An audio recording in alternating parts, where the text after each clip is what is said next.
はようございます。おはよう日本語です。昨日の夜は、今日はたっぷり睡眠をとるぞと思って、いつもより少し早くベッドに入りました。おかげで朝、すっきりした気分で目覚めることができました。私は Apple Watch で睡眠を計測しているので、今日の睡眠は何点だったかなと睡眠チェックをしようと思ったら、なんと Apple Watch をつけ忘れて寝ていました。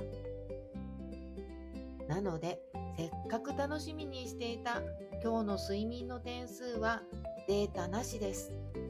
残念。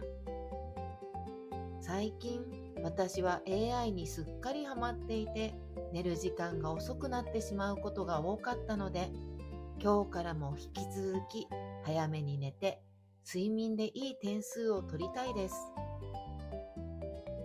Apple Watch をつけるのも忘れないようにして、体の状態を整えたいと思います。